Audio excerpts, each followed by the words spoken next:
sleep. So, if you guys want to know the honest truth, I started filming this about 15 minutes ago, and as I'm filming, I'm noticing that a girl is wheezing. Like, they used to call me Gay Wheezy back in college, but that was for other reasons. But, I mean, a girl is wheezing.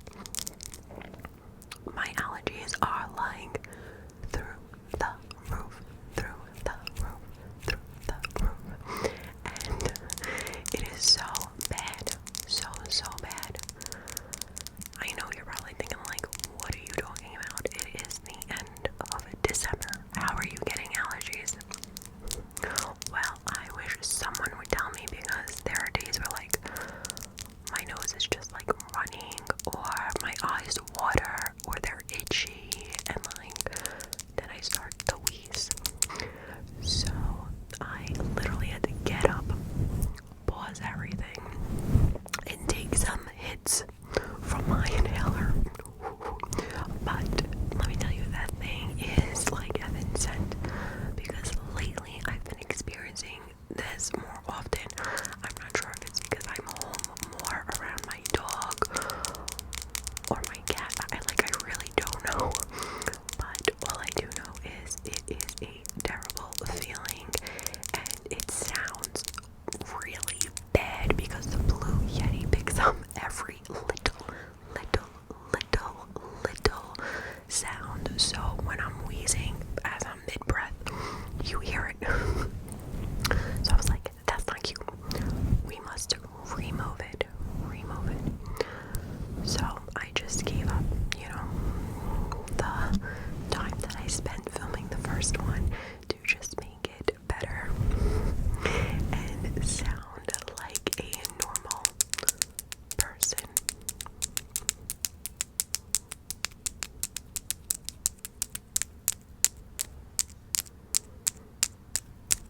So, this time around, my nails, as you can tell, are much longer than I typically do, even though I am used to long nails.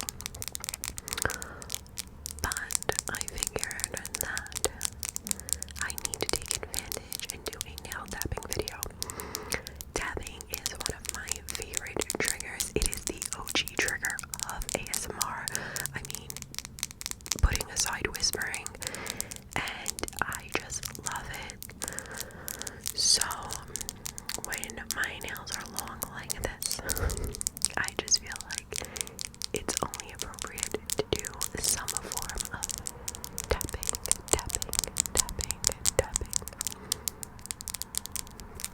Also, I hope you don't hear the outside as much.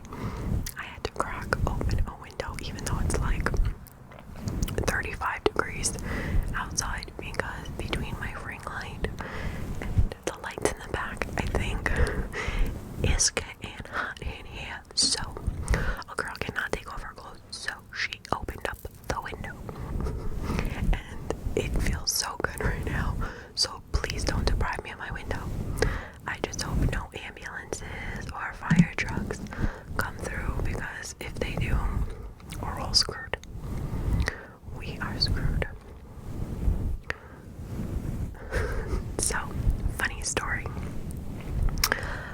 I was working today, and I'm not even sure if I ever disclosed to my ASMR family what I do for a living, so I will get into it right now because of my funny story.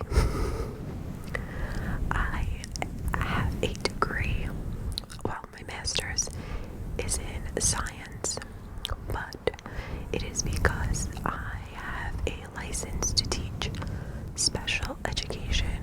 Now, if you don't know what special education is, it's any child with a form of disability, whether it may be a speech impediment, a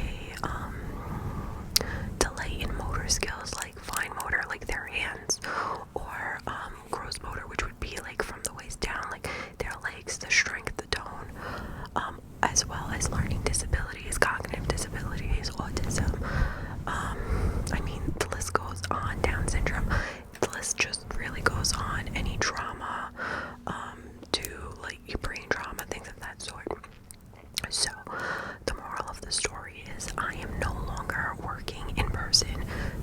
is they do not want us to have contact with the children, nor do they want the children to come into contact with, you know, outsiders, adults, because just as I would go in as the clinical educational evaluator, the speech therapist, the occupational therapist, the psychologist, the PT, you know, the physical therapist, they come in as well. So these parents are not trying to have all of us up in their house during this time, and I don't blame them.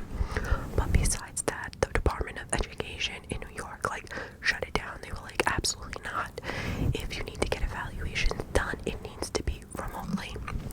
So I absolutely hate it. I really, really hate it, because it's very hard to assess a child through a computer screen. And like, the best is when the parent is like running around with the tablet or the computer open, like chasing their kid to sit down, and I'm just on the other end, like like waiting, you know. So it's much better in person because I have more control over the situation, more control over the child, yada yada blue.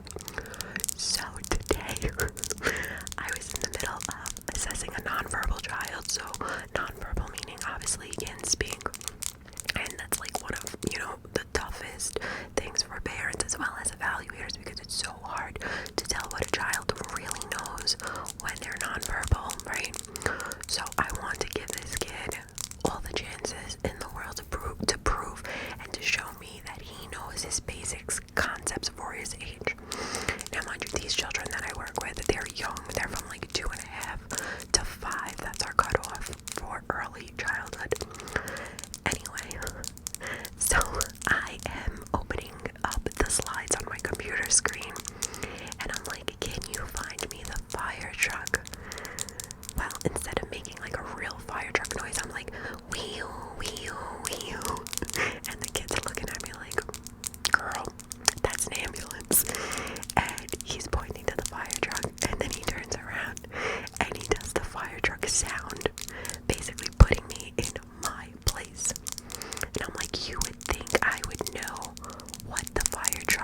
just can't wait till we could get back to some form of normalcy, even though I'm not sure if that's ever going to happen. I will be so upset if the rest of my career is through a computer screen. I'm just letting you guys know right now. My ASMR was supposed to just be through the screen, not my job. But it's okay. It is okay. I have faith that things will get better soon. I mean, all we have is faith, so I'm going to hang on to it. I'm going to pray to the big guy above, and we are going to make it through. Let me know if you were affected by the pandemic with your job, so that I'm not alone. You know, it's really sad because I've heard stories of people actually losing their jobs during this time, and actually this girl that works in one of the agencies that I work for, because we're independent, so we work for different agencies. We're like our own identity in a sense. We get the work through the Board of Ed. So all the different agencies that I worked for, one shut down for like 6 months. They just reopened, and another one, they like fired all of the people who would send me like cases in the works, and I've gotten so close to them, and it was really sad because like they don't have the money or the budget right now because, you know, I guess not a lot of work is coming in. But it's really tough for a lot of people, and I mean, I don't want to keep dwelling about the negative side of this pandemic, but it sucks. The only plus side is that you are home more with your family, and you can focus more on yourself, which has been something that I've been saying that I wanted to do since March, and I haven't done it, which that sucks, okay? Besides the fact that being home, I gained about like 15 pounds, people, from March, okay? That was just stress, being upset that I was home, not working, because I was officially out of work for about 4 or 5 months. We just restarted, so like, you know, it was like tough for me. I am not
the space was so limited, and my bag for work is ginormous because I carry so much stuff in it.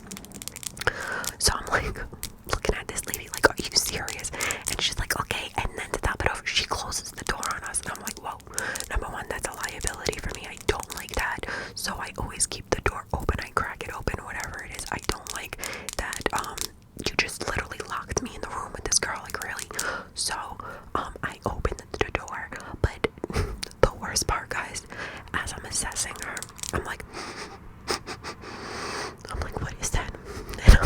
And I'm looking around, and I'm like, and I see the changing table for the babies, but I'm like, wow, right behind me, literally right behind me, like 2 centimeters away, there was a garbage full of dirty, poopy diapers.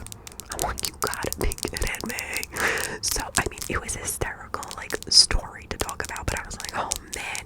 And this poor little girl was just looking at me like, this is what we're doing, Armory. And I'm like, yep. So our little space, we had to get it done, so we did it.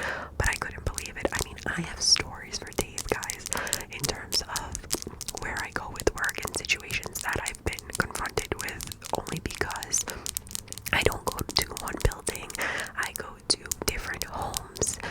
I go to different schools, different daycares, anywhere that a child may be, foster homes, hospitals. I mean, wherever you could think of, that's where shelters. I mean, I've gone to them all. So, like, I have some crazy stories, but that was just a more PG story that I can tell you guys in terms of one of my situations. But I hope you enjoyed that story. It was quite interesting. I'm not going to lie, but I've been through much worse. But I mean, working in a closet, I'm telling you, the conditions I have to work in sometimes, they're quite comical.